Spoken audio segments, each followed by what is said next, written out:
Welcome back to the grind YouTube. My name is Cryptic with another Diablo 2 video, and today I'm bringing you guys a Hammered In that has great survivability, great damage, great magic find, and we break that 125 faster cash rate breakpoint for the Paladin.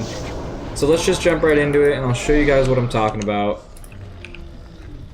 So to be breaking my 300% magic find, which is what I am at, I have this amulet here. It's not really why I'm breaking 300% magic find.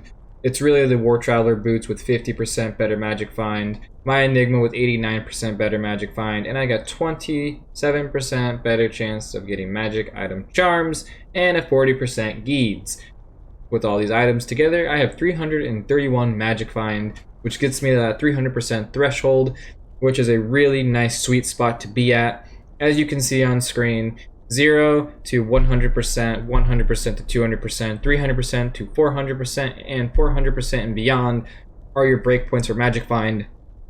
When we start to get over 400% magic find, it really takes away from the build. Either it will be your damage, your resistances, your breakpoints, your faster cast rate, or whatever it may be. It really hurts your build. So 331 magic find is where I'm sitting, and that is a great spot to be at.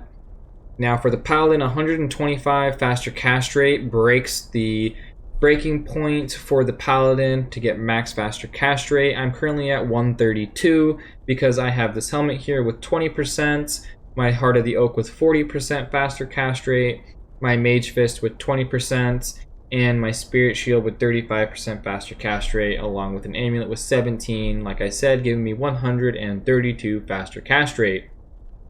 I am also achieving max block with this build at 75%. I have enough points into dexterity to achieve that, along with Holy Shield, one of my skills, which I will cover in a moment when I dive into the skill tree. With this build, I also have max resistances, along with a little bit of extra lightning resist.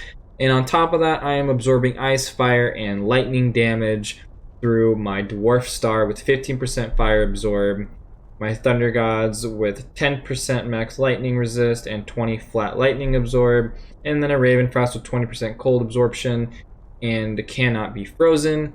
Really great stuff. Let's dive a little bit into the gear and why I'm using it. I'm using this helmet for those +2 to skills, faster cast rate, all resistances are quite nice, and that dexterity helps me reach that max block points.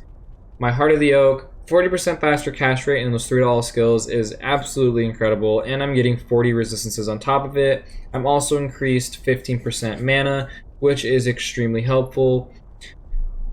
My Mage Fist, it's really just the faster cast rate is why I'm using them. Because of these Mage Fists, I'm able to break that 125 breakpoint. There are other gloves that are better options, but these Mage Fists for that faster cast rate are the reason why I'm using them to break that point. Like I said, the Dwarf Stars for that fire absorb, but that magic damage reduction 40 to life and extra gold find for monsters is quite nice. The Thunder Gods, the strength, vitality, and the lightning resistant absorb is the only reason why I'm using this belt. Protects me from souls when I'm entering Bale and other lightning monsters when I go to other zones. Raven Frost, the dexterity and mana is a little bit helpful to get to that max block and some extra mana, and then of course that absorption like I talked about.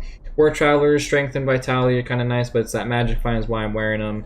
Spirit Shield, I have it in a Zacharium shield because the base of the shield is 45% all resistances. You can see my resistances here are 80 cold, 80 lightning, 45 fire, and 80 poison, which is crazy good. Faster hit recovery, defense from missiles, vitality, and mana, and those 2 skills and the faster cast rate. It's just a very great shield.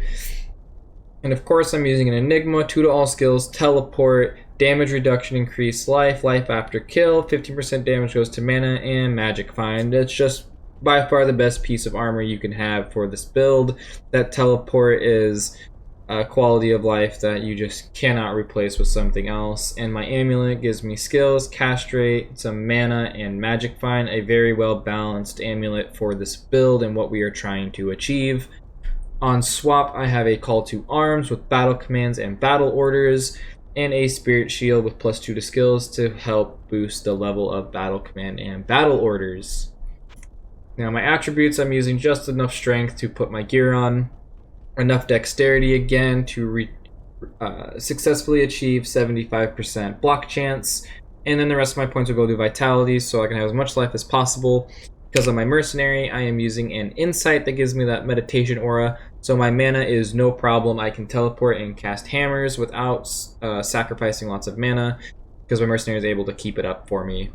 My Mercenary is also using Andariel's Visage with a Ral rune, because naturally this helmet will come with negative 30% fire resist, and we don't want our Mercenary dying to fire damage, so we put the Ral rune in there. He also gets Life Leech and some good poison resist, so we're avoiding him taking damage over time, and he's regenerating his life when we jump into a mob of monsters. He's using a Fortitude for that extra defense and damage and resistances and replenish of life. It's a really great piece of armor for your Mercenary for the damage and defense.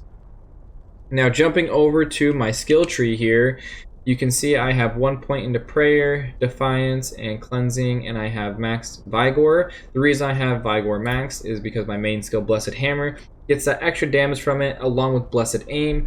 Over here in the offensive tree, I have Blessed Aim maxed, 1 point into Might to reach it, and then I have Concentration maxed as well. This is the aura that I will be using when I teleport into a mob of monsters. I also have 1 point into Smite, Holy Bolt, and Charge to reach Blessed Hammer, which obviously is maxed because it's my main skill. And then the rest of my points while I'm leveling will go into Holy Shield because that increases my defense and chance to block, which means eventually I can respec and take some dexterity points that I put in and move that to Vitality for more life. Concentration, the reason why I'm using it is because I have a 20% chance to avoid being interrupted when casting my spells, and I get a huge damage bonus, which you can see gives me 10,000 damage here, and when I cast my battle commands and battle orders, I will be over 11,000 damage, which is honestly quite crazy because I'm able to achieve that faster cast rate breakpoint with all that magic find and all those ice fire and lightning absorb as well. Let's jump right into a Bale run, and I'll kind of show you guys how good this build really can be. We'll pop everything. You can see now my damage is at 11,000 and my life is up a little bit, and I've got 13,000 defense from that 8,000 you saw earlier. So this build really is quite good. When we get into the Throne of Destruction, hopefully there are some souls in there so you guys can see that I can absorb that no problem.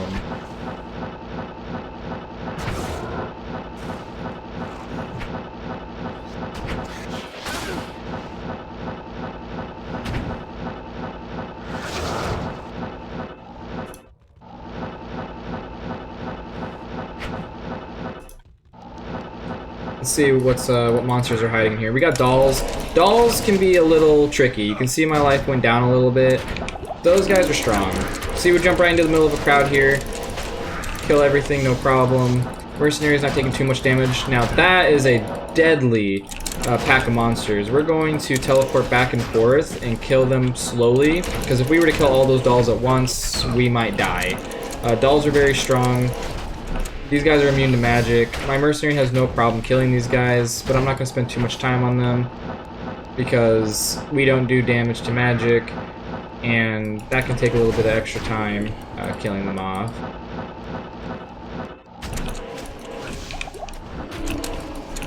I had to pop a couple healing potions there because those dolls are quite dangerous. Mercenary shouldn't have a problem with that one. We'll go in here. It's coming to harass me.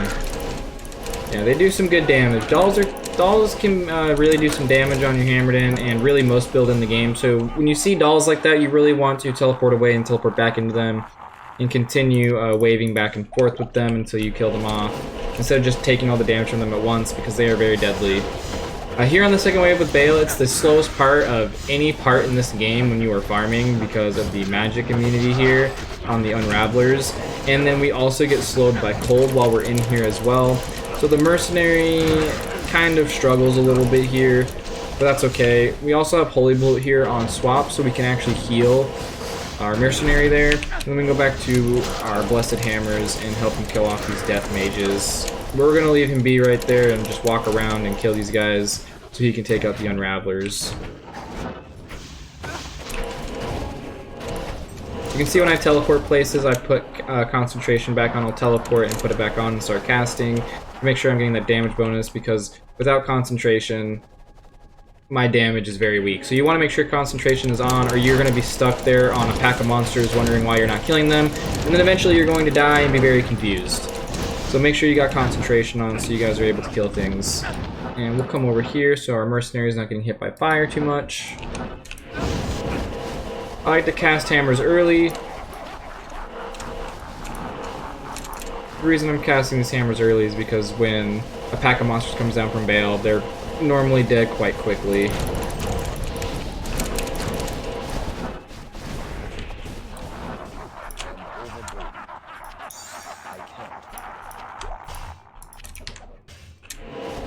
You can see we're getting through the Bale run quite quickly. Very solid build. Looks like I got a little bit of mana burn there as a roll. So we'll pop a mana potion. I'm still able to cast my hammers.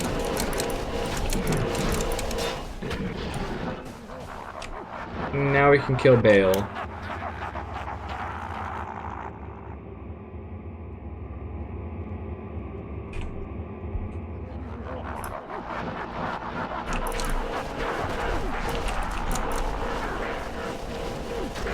Pretty quick damage to Bale. The only thing that sucks about Bale is he does have that mana burn. Looks like he's not casting it yet. Doesn't seem like he's going to. But Bale can burn your mana. Luckily, we're able to kill him off there without him doing it to us. And Vigor's kind of nice to run inside of towns. So thank you guys for joining me.